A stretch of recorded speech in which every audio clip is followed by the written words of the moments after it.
Welcome to the Avro Heritage Museum podcast, supported by Museum Development North and Arts Council England.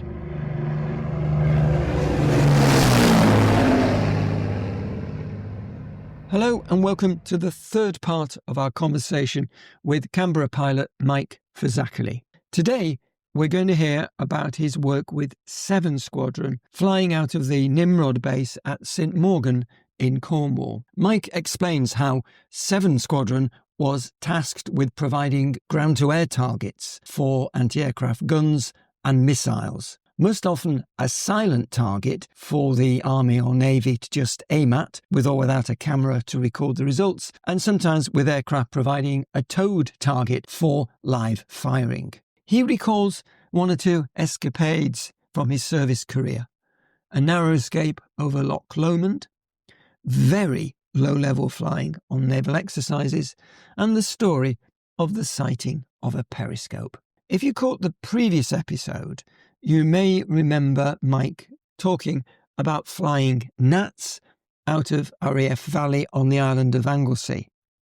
I started off by asking Mike why his ambition to fly Lightnings as a follow-up to flying the Gnat didn't quite work out, as well as asking him for his first impressions of flying the English Electric Canberra and his honest assessment of its strengths and its foibles. Yep. Well, at the end of the day, I thoroughly enjoyed flying that past the course, but it turned out I just wasn't insane enough to be put onto Lightnings. You had to be a certain type of character. And I quickly realised the couple of guys that got onto Lightnings were utterly fearless. Frankly, they were lunatics. I hope they don't listen to this. But you had to be a certain type of person to get onto the Lightning. I just wasn't. I was a bit too considered. Loved flying the Gnat, but I got sent onto the Canberra conversion course at Cottesmore. And what was the transition like then in terms of actually getting in the Canberra compared with other aircraft that you flew? Horrifying. It came as a total shock. For a start, all the aircraft I'd flown previously, you climbed up, opened the cockpit and climbed in through the top and then shut the cockpit behind you. So here was an airplane that A, it had 2 engines, not 1. B, it had another crew member, which was a complete new thing to me. But it also had a door that you opened and climbed in through, which was a bit of a novelty. So it was a novelty all round. It was a complete new experience. But the thing I was very unprepared for was, the Gnat was a dream to fly. It was so light. It was so agile. I think the trainer version we flew, you could roll it through 360 degrees in a second. It was, the Red Arrows version was unrestricted. That could do, 410 degrees in a second. So it was extremely agile. And when you were flying it, you couldn't see anything of the aircraft. It was just like, you and the sky.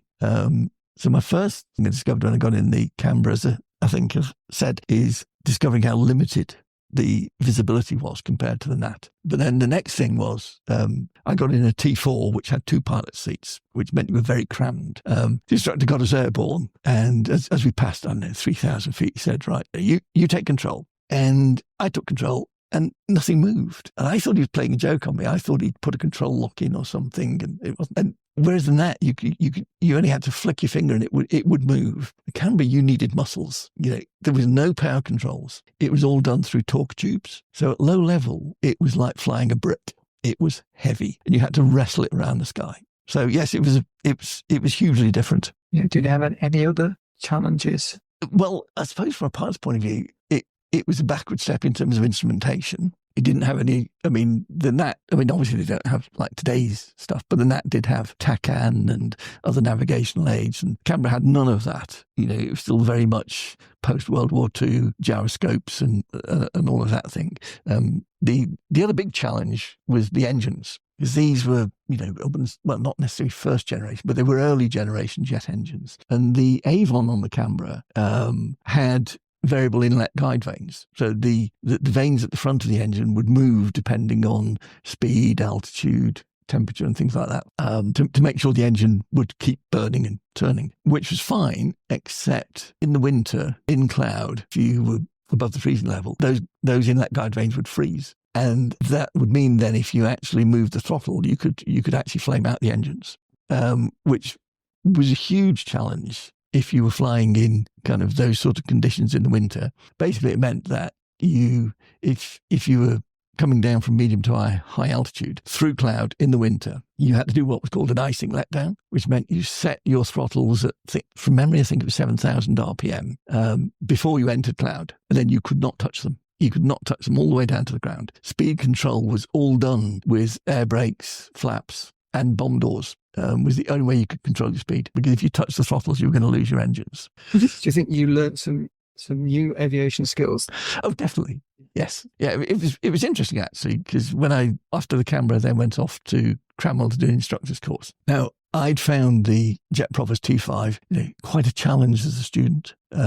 Even when I'd graduated, it was still hard to fly. When I went back to it, I was surprised how easy I found it. So clearly I did learn things. Yeah. Your RAF service flying the Canberra was with 7 Squadron, RAF St Morgan in Cornwall. We tend to associate that here at Avro with Nimrods. Well, we were what was known as a lodger squadron. So yes, it was a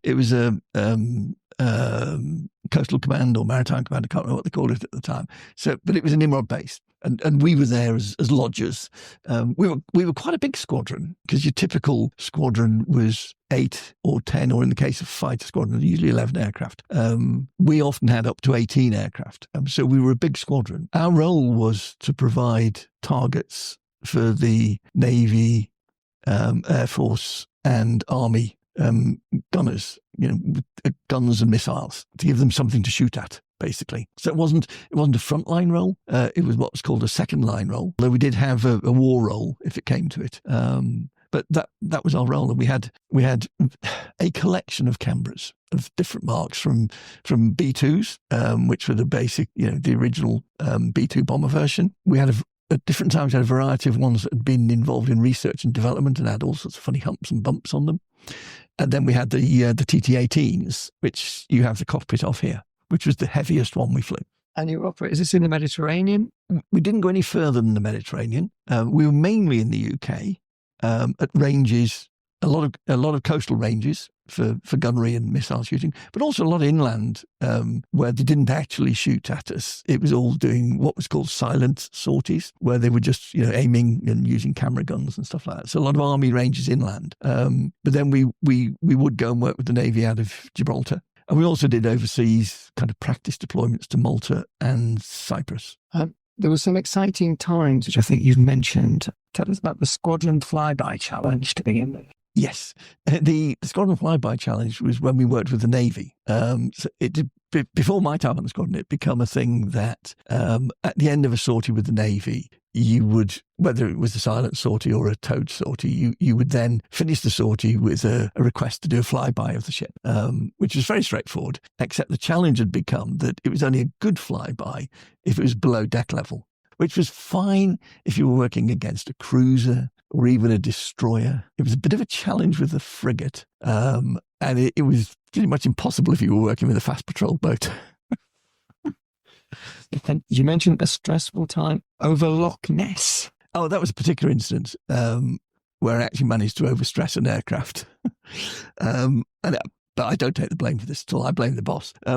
We were deployed in Lossiemouth, working with the Navy, and we had a day off. And I was put up the board to just go and do some low-level practice. So I told to just map out a route through the Highlands, go do some low flying. When we looked at the weather, there was a strict, I think it was 25 knot limit for the low-level wind in that kind of terrain. And the reason for that was any more than that, and if the wind hits a ridge, it will tumble. And you get this, what's called rotor streaming. So strictly above 25 knots, we were not supposed to go low flying in the mountains. So I said to boss, it's about 35 knots, I think. So I said, and he said, oh, for heaven's sake, he said, just go and see what it's like. It's fine, And if it's too bumpy, come back. So we were going absolutely fine down Loch Ness until my nav, who was down the nose, the perspex nose, said, turn right here. So I just trained to follow your nav's instructions. So went right. And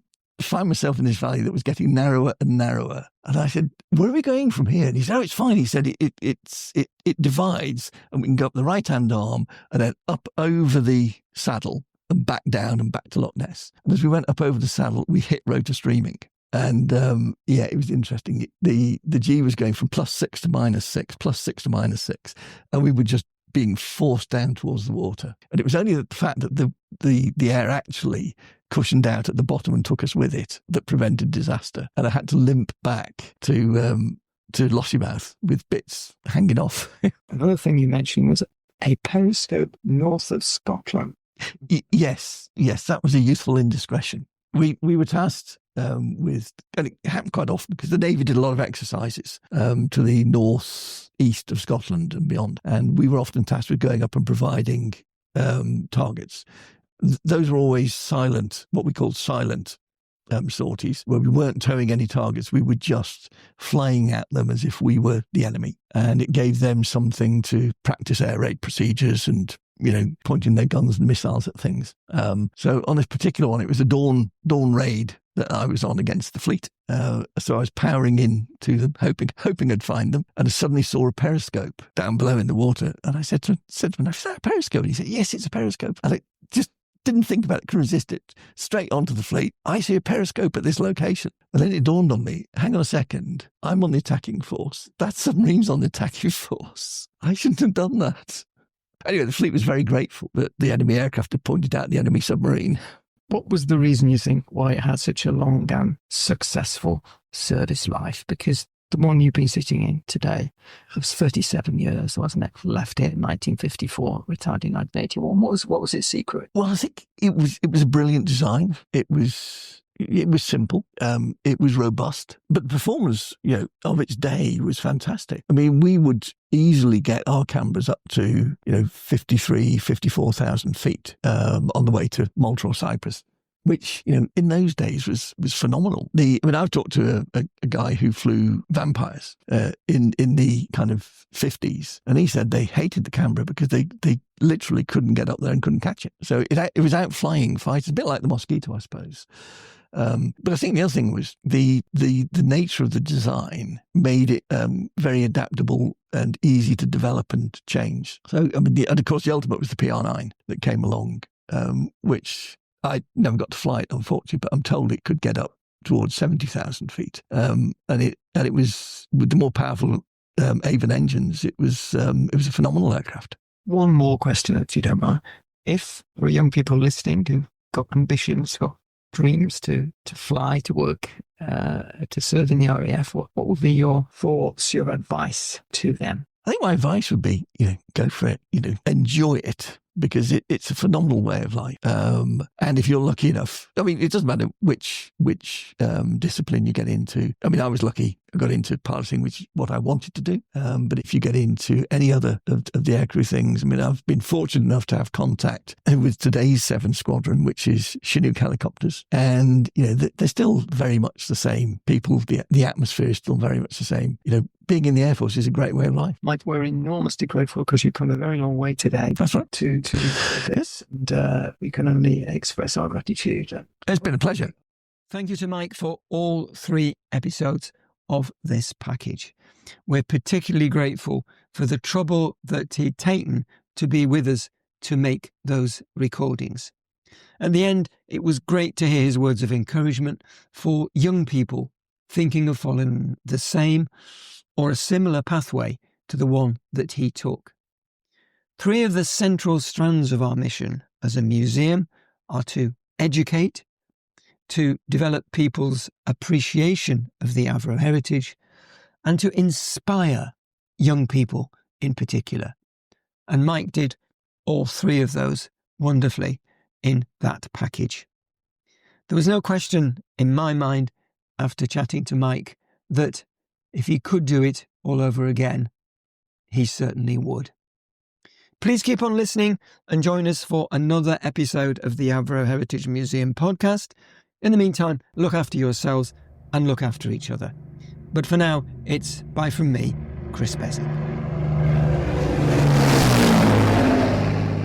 Make sure you follow us in your podcast app to ensure that you don't miss out on future episodes.